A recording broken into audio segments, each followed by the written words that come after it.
एक और जहां कृषि कानून को लेकर किसान सड़कों पर है, वहीं किसानों के इस आंदोलन का राजनीतिकरण भी हो रहा है। केंद्र सरकार को इन बलों पर कांग्रेस जमकर घेरने में लगी हुई है। वहीं सीएम गहलोत के बाद अब प्रदेश कांग्रेस के अध्यक्ष और बड़े चेहरे ने किसानों के समर्थन में अपनी आवाज बुलंद की है।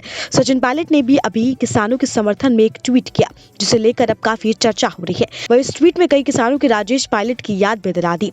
सचिन पायलट के पिता और पूर्व के कांग्रेस नेता राजेश पायलट कांग्रेस के बड़े पक्षकार के रूप में जाने जाते रहे हैं।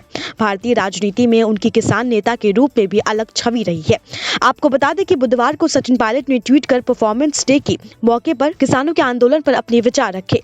उन्होंने ट्वीट करते हुए लिखा कि देश के विकास और समृद्धि का आधार हमारे किसान आज इस कोरोना संकट और ठंड में अपने अधिकारों के लिए सड़कों का संघर्ष कर रहे हैं। इस किसान दिवस पर केंद्र सरकार अपनी हठधर्मिता और किसान विरोधी रवैया त्याग कर ये काले कृषि कानून वापस ले, अन्नदाता को उनके अधिकार पुनः दे।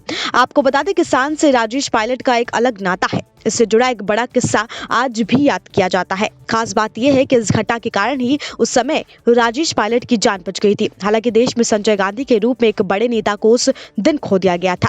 दरअसल 23 जून 1980 को संजय गांधी के प्लेन क्रैश हादसे ने एक दिन पहले संजय गांधी ने राजेश पायलट को अपने साथ प्लेन उड़ाने के लिए दिल्ली सफदरजंग एयरपोर्ट पर बुलाया था।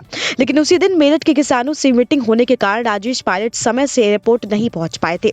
किसानों से मीटिंग के बाद एयरपोर्ट पहुंचने की जद्दोजहद से पहले ही उनके पास संजय गांधी के प्लेन क्रैश की सूचना आ गई थी। आपको बता दें कि सचिन कई बार अपने पिता राजेश पायलट और उनके किसान प्रेम का जिक्र कर चुके हैं। इसी साल भी हाल ही में सचिन पायलट ने अपने पिता की 20वीं पुण्यतिथि पर भी ट्वीट किया था।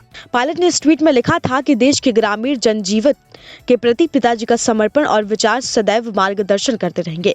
गरीब, मजदूर, किसान और उन्होंने देश की ताकत समझा और सदैव इनको ताकतवर बनाने के लिए पक्षधर रहे। जमीन से उनका जुड़ाव सदैव प्रेरणा स्रोत रहेगा।